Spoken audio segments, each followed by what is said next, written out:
నా స్క్రీన్ కనిపిస్తుందా? కనిపిస్తుంది. ఓకే.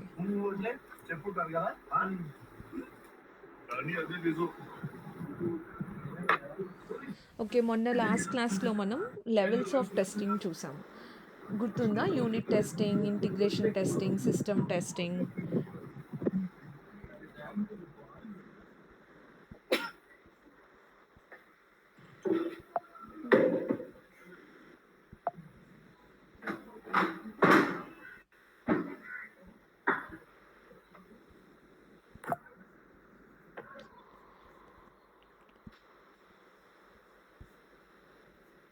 ఎందుకు ఓపెన్ అవ్వట్లేదు?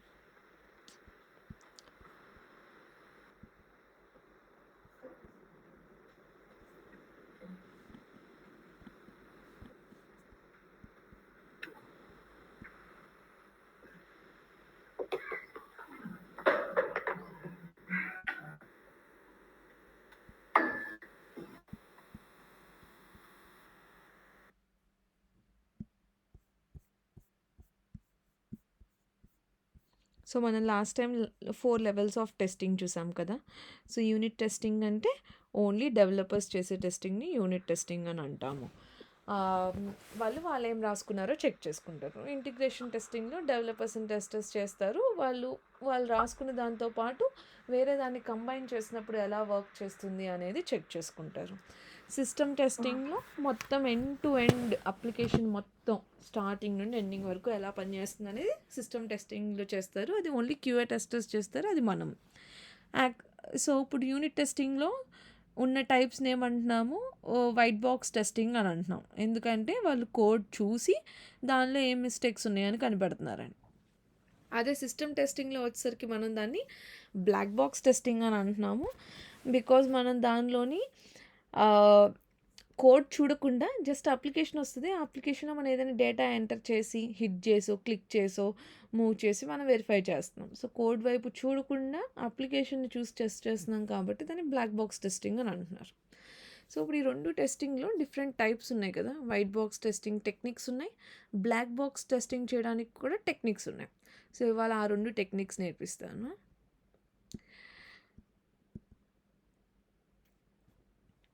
సో బ్లాక్ బాక్స్ టెస్టింగ్లో మనకి మెయిన్గా 5 టైప్స్ ఉన్నాయన్నమాట. ఒకటి ఈక్వివాలెన్స్ క్లాస్ పార్టిషనింగ్, ఇంకోటి boundary value analysis, decision table, state transition and use case. 1 by 1 వెళ్దాం. సో బ్లాక్ బాక్స్ టెస్టింగ్ ఇంకో పేరేంటి, స్పెసిఫికేషన్ బేస్డ్ అంటే రిక్వైర్మెంట్ బేస్డ్ టెస్టింగ్. కానీ బ్లాక్ బాక్స్ మనం అప్లికేషన్ని without looking at the code దాని యొక్క ఫంక్షనాలిటీస్ని కనుక మనం టెస్ట్ చేయడానికి వాడే టెక్నిక్స్ని బ్లాక్ బాక్స్ టెస్టింగ్ టెక్నిక్స్ అని అంటాం. సో అందులో ఒకటి ఈక్వాలెన్స్ పార్టీషనింగ్. ఈక్వి అనే వర్డ్ ఎప్పుడు వాడతాం? ఈక్వి అంటే ఈక్వల్ అంటే సమానంగా ఉన్నప్పుడు కదా. సో సమానంగా పార్టీషనింగ్ అంటే ఏంటి తెలుగులో?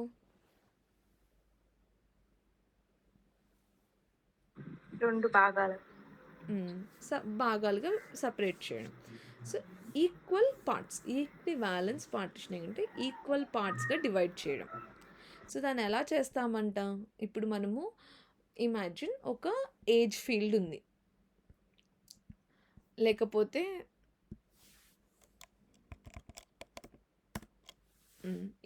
ఇలా ఒక ఏజ్ నెంబర్ ఉంది. ఇక్కడ అమెజాన్ బదులు ఏజ్ అని ఉందని అనుకోండి. ఇప్పుడు ఆ ఏజ్ జనరల్గా హ్యూమన్ ఏజ్ ఎంత ఉంటుంది? 0 నుండి 100 కదా. ఏజ్ అనేది పాజిటివ్ నెంబర్సే కదా ఉండాలి. అయితే ఇప్పుడు నేను లిమిట్ ఓన్లీ 100 ఏజ్ వరకే, ఒక మనిషి 100 బతుకుతున్నాడు అని అనుకుందాం. 0 to 100 మధ్యన లైఫ్ రేంజ్ అనుకుందాం. సో ఇప్పుడు మనం టెస్ట్ చేయాలనుకోండి, ఫీల్డ్లో 0 ఎంటర్ చేయగలుగుతున్నామా, 1 ఎంటర్ చేయగలుగుతున్నామా, 2 ఎంటర్ చేయగలుగుతున్నామా, ఇలా 1 by 1 ఒక్కొక్క నెంబర్ ఎంటర్ చేసుకుంటూ వెళ్తే చాలా టైం పట్టేస్తుంది కదా. సో మనం దాని బదులు ఏం చేస్తాము అని అంటే, ఇన్స్టెడ్ ఆఫ్ గెట్టింగ్ ఆల్ ప్రతి నెంబర్ ఎంటర్ చేసి మనం టైప్ చేసి చెక్ చేసుకునే బదులు ఉన్న డేటా రేంజ్ని ఈక్వల్ పార్ట్స్గా డివైడ్ చేసుకుని దానిలో నుండి ఒక ర్యాండమ్ వాల్యూతో సెర్చ్ చేస్తామన్నమాట. సో ఇప్పుడు 0 to 100 అనే నెంబర్ రేంజ్లో మనం టెస్ట్ చేయాలనుకోండి, ప్రతి నెంబరు ఇచ్చి నొక్కకుండా ఫస్ట్ పాజిటివ్ థింగ్స్ చెక్ చేసుకోవడానికి ఈ 0-100ని ఈక్వల్ పార్ట్స్గా ఎలా డివైడ్ చేయొచ్చు? ఒకటి 0-25, 25-50, 50-75, 75-100. సో ఒక్కొక్క భాగంలో 25 నెంబర్స్ ఉన్నాయి కదా. అలానే ఒకవేళ ఇంకోలా ఎలా చేసుకోవచ్చు? 0-50, 50-100 అని చేసుకోవచ్చు, లేకపోతే 20-20 కానీ చేసుకోవచ్చు. అది మన చాయిస్, అది ఎలా అయినా డివైడ్ చేసుకోవచ్చు. డివైడ్ చేసుకున్న తర్వాత ఫర్ ఎగ్జాంపుల్ నేను 20-20గా డివైడ్ చేసుకున్నాను అనుకోండి. 0-20, 20-40, 40-60, 60-80 అలా 100 వరకు చేసుకున్న తర్వాత ఈ రేంజ్లో నుండి ఏదో ఒక ర్యాండమ్ నెంబర్ పిక్ చేయాలి. 0-20 నుండి ఒక ర్యాండమ్ నెంబర్, 20-40 నుండి ఒక ర్యాండమ్ నెంబర్, 40-60 నుండి ఒక ర్యాండమ్ నెంబర్. ఓకే, అలా ఏదైనా ఒక ర్యాండమ్ నెంబర్స్ తీసుకొని ఈ నెంబర్స్ని ఎంటర్ చేసి చూస్తాం అనమాట. 9 నొక్కగలుగుతున్నామా, 25 నొక్కగలుగుతున్నామా, 55 నొక్కగలుగుతున్నాం. అది అయిపోయింది. ఏంటి? పాజిటివ్ థింగ్స్ కదా. బట్ టెస్టర్ అనేవాడు ఎప్పుడు పాజిటివ్ అండ్ నెగిటివ్ రెండు చూడాలి కదా. సో నెగిటివ్ థింగ్ కోసం మనం ఏం చూస్తామంట? Out of the range. So 0 కన్నా బయట ఉన్నాయి, 100 కన్నా బయట ఉన్నాయి. సో 0 కన్నా బయట ఉన్నది ఏదైనా ఒక ర్యాండమ్ నెంబర్ -1, -2 ఇవ్వగలుగుతున్నామా లేదా, నెగిటివ్ నెంబర్స్ ఇవ్వగలుగుతున్నామా లేదా, 100 కన్నా ఎక్కువ ఇవ్వగలుగుతున్నామా లేదా. ఒకవేళ ఇవ్వగలిగితే ఏంటి? రిక్వైర్మెంట్ ఏమో 0-100లోనే మనం ఎంటర్ చేయగలగాలని అంటుంది. కానీ మీరు -1 ఇచ్చినప్పుడు మనం ఎంటర్ చేయగలుగుతున్నాం అంటే మీనింగ్ ఏంటి? అది సరిగ్గా పనిచేస్తుందనా పని చేయట్లేదనా?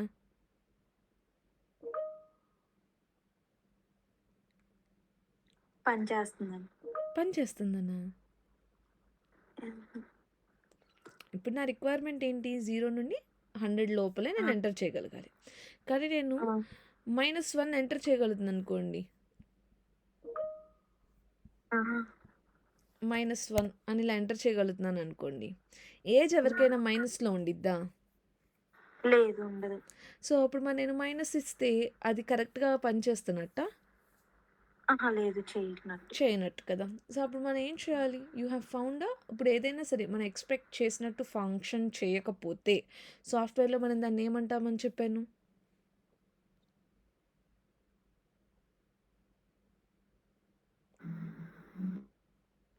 మనం ఎక్స్పెక్ట్ చేసినప్పుడు పని చేయకపోతే దాన్ని ఏమంటాం సాఫ్ట్వేర్లో? If expected result is not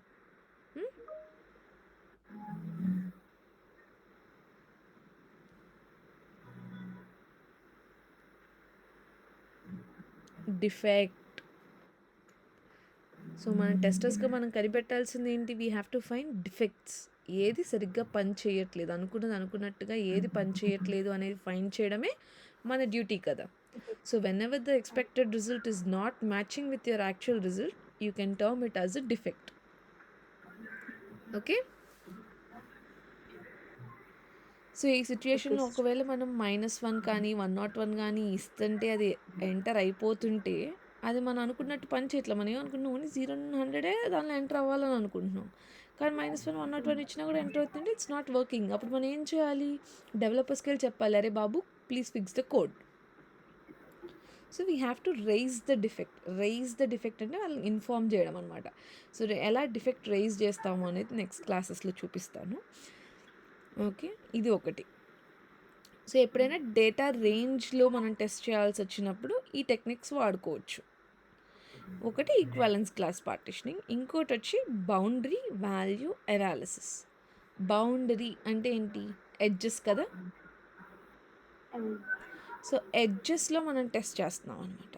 so same example 0-100 కానీ ఈసారి మనం బౌండరీ వాల్యూ అనాలిసిస్ టెక్నిక్ వాడుతున్నాం అనుకోండి చెక్ చేయడానికి. అప్పుడు మనం ఏం చేస్తామంటే ఒకవేళ ఏదైనా ఒక రేంజ్లో వాల్యూస్ ఉన్నప్పుడు బౌండరీస్ అంటే ఈ మ్యాక్సిమం అండ్ మినిమం వాల్యూస్ కదా. సో 0 and 100 ఫస్ట్ ఈ రెండు ఇచ్చేస్తాం, పని చేస్తుందా లేదా. Okay fine. మరి నెగిటివ్ టెస్టింగ్ చేయాలి కదా, వేరేది ఇవ్వగోనిది ఇస్తే ఎలా అవుతుందో కూడా చూడాలి కదా. సో ఇవ్వగోనిది అంటే ఈ కేసులో out of the range. So out of the రేంజ్లో కూడా just out of the range అంటే ఒక్క వాల్యూయే. సో ఫార్ములా ఏంటంటే కరెంట్ వాల్యూలో నుండి ఒక నెంబర్ తీసేస్తే ఎంత, కరెంట్ వాల్యూకి ఒక నెంబర్ యాడ్ చేస్తే ఎంత, సేమ్ తీసేస్తే ఎంత, యాడ్ చేస్తే ఎంత, రైట్ ఎక్స్ట్రీమిటీస్లో. సో 0-100 రేంజ్లో 0 and 100తో పాటు 0 కన్నా జస్ట్ చిన్నదేంటి? -1, 0 కన్నా జస్ట్ పెద్దదేంటి? 1. ఈ 3 వాల్యూస్. అలానే రైట్ సైడ్ 100 కన్నా జస్ట్ చిన్నది 99, 100 కన్నా జస్ట్ పెద్దది 101. So instead of checking for every number going and giving 0, 1, 2, 3, 4 like that, you can always check with these 6 numbers. So దీనిలో ఏమైపోతుంది, పాజిటివ్ కవర్ అయిపోతుంది, నెగిటివ్ కవర్ అయిపోతుంది, and edge cases, boundary cases కూడా cover అయిపోతుంది. So ప్రతి number ఇచ్చి మనం test చేయాల్సిన అవసరం లేదు, అన్ని సినారియోస్ కవర్ అయిపోతుంది. ఇలా కూడా సెలెక్ట్ చేసుకోవచ్చు. So at the boundaries base చేసుకొని మనం కనుక వాల్యూస్ని పిక్ చేసుకుంటే it's called as boundary value analysis. Okay, next వచ్చేసి డెసిషన్ టేబుల్ టెస్టింగ్ అంటున్నారు. సో డెసిషన్ టేబుల్ టెస్టింగ్ తెలియాలంటే మీకు మ్యాథ్స్లో ట్రూత్ టేబుల్ తెలియాలి. మీకు మ్యాథ్స్లో ట్రూత్ టేబుల్ తెలుసా? ట్రూ ఉంటే ఏమవుతుంది, ఏదైనా 2 విషయాలు నిజం అన్నప్పుడు అప్పుడు దాని అవుట్కమ్ కూడా ఏమవ్వాలి,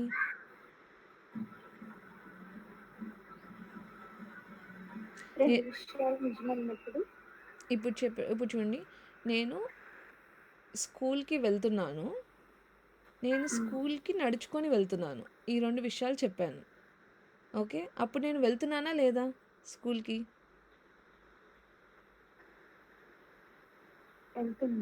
వెళ్తున్నారు కదా. So it's true. సో నేను రెండు నిజాలే చెప్పాను, అప్పుడు నా అవుట్కమ్ కూడా ఒక నిజమే, నేనేం చెప్పానో అదే. చిన్నప్పుడు ఎప్పుడో చూసుంటారు మీరు, కానీ మీరు సైన్స్ బ్యాక్గ్రౌండ్ కాబట్టి అంత idea. I will just show you one truth table అసలు ఎలా ఉంటుంది అని. ఇలా మ్యాథ్స్లో ఇలాంటి గేట్స్ ఉంటాయి అన్నమాట.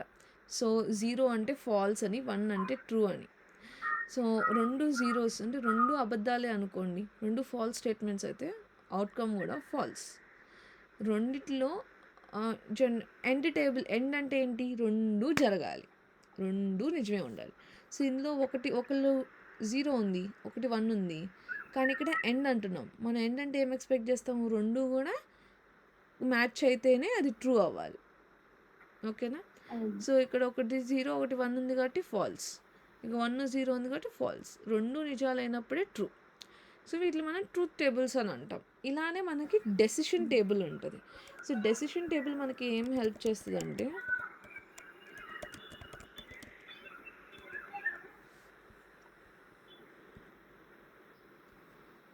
ఎప్పుడైనా ఇప్పుడు ఒక లాగిన్ సినారియో తీసుకుందాము. లాగిన్ సినారియోకి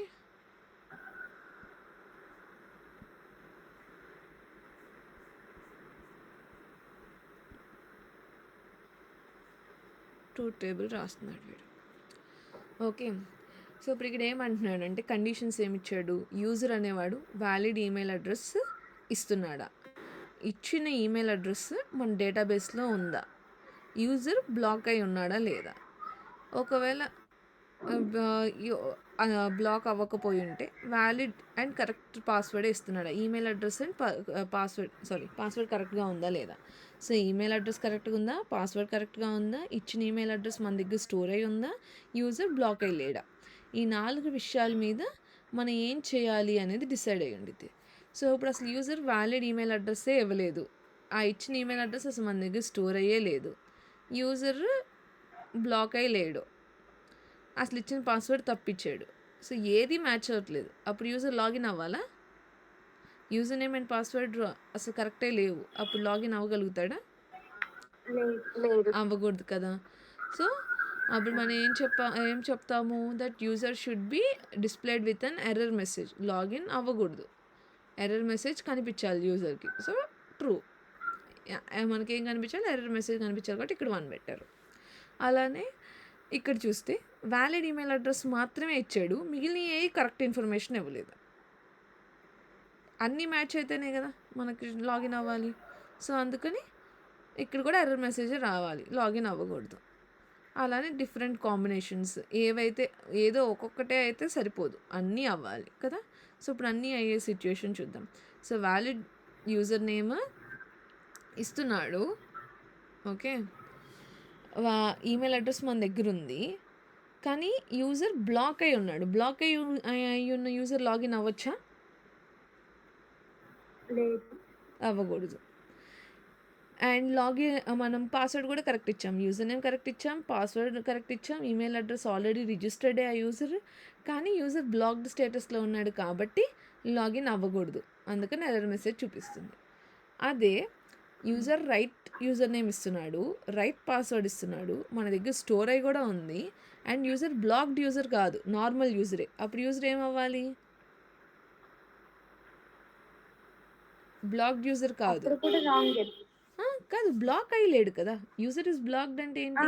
లాగిన్ అవ్వలేడు, బ్లాక్ అయిన యూజర్స్ లాగ్ అవ్వలేరు కదా. బ్లాక్ అయితే లాగిన్ అవ్వలేడు, కానీ ఇక్కడ బ్లాక్ అయ్యాడా? అవ్వలేదు కదా. లాగిన్ అవ్వచ్చు. అవ్వచ్చు కదా మరి ఇప్పుడు. సో అందుకని లాగిన్ అయ్యాడు. సో ఇలా different positive and negative combinations, మన బ్రెయిన్లో వచ్చే డిఫరెంట్ కాంబినేషన్స్ని మనం ఇలా ఒక టేబుల్ ఫార్మాట్లో పెట్టుకుంటే, అలెక్సా స్టాప్, ఒక టేబుల్ ఫార్మాట్లో కనుక మనం పెట్టుకుంటే దాన్ని మనము డెసిషన్ టేబుల్ టెస్టింగ్ అంటాం అనమాట.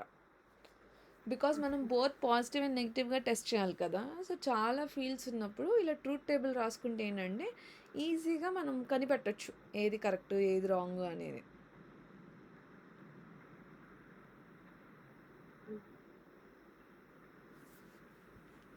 ఓకేనా? ఓకే.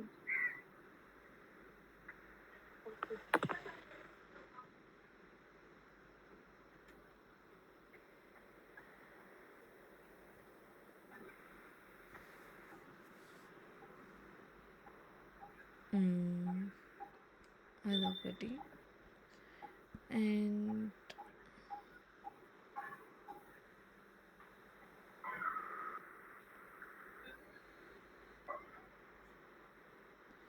ఇంకోటి ఏంటంటే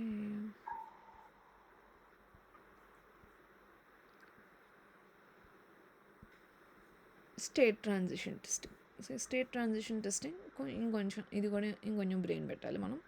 సో స్టేట్ ట్రాన్సిషన్ టెస్టింగ్ మీకు అర్థం అవ్వాలంటే, మీరు ఎప్పుడైనా మనీ డ్రా చేశారా ఏటీఎం కార్డ్ నుండి? ఓకే. ఒకవేళ మీరు 3 సార్లు రాంగ్ పిన్ ఎంటర్ చేస్తే అప్పుడు ఏమైపోవాలి మీ కార్డు?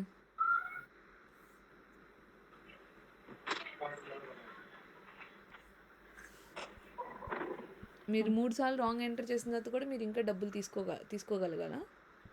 లేదు, 24 hours ఆగమని చెప్తారు, లేదా బ్లాక్ అయ్యింది కదా card. So state transition testing మనకి ఏం చెప్తుందంటే,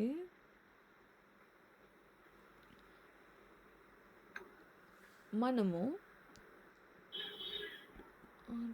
నేను అలా ఎలా మర్చిపోయాను ఇవాళ నేను ఆఫీస్కి ఉన్నాను. Okay, sorry.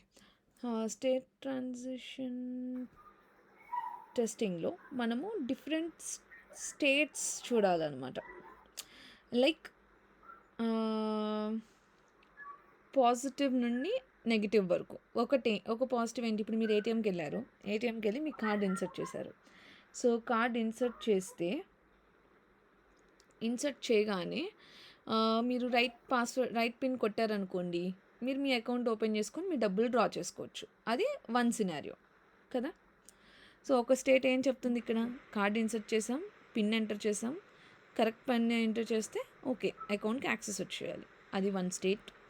ఇంకోటి ఏంటి, ఫస్ట్ టైం రాంగ్ ఎంటర్ చేసినప్పుడు సెకండ్ టైం ట్రై చేస్తాం.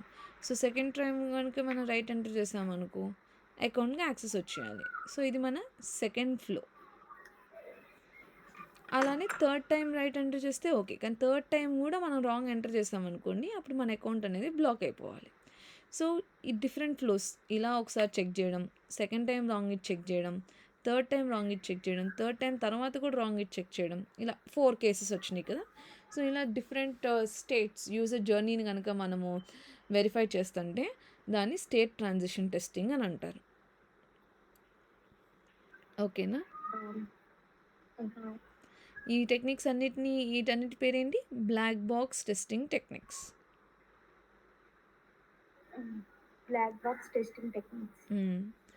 ఇంకోటి యూస్ కేస్ టెస్టింగ్ అంటున్నాడు. యూస్ కేస్ అంటే ఇచ్చిన రిక్వైర్మెంట్ బట్టి కనుక మనం టెస్ట్ చేస్తుంటే దాన్ని యూస్ కేస్ టెస్టింగ్ అని అంటాం.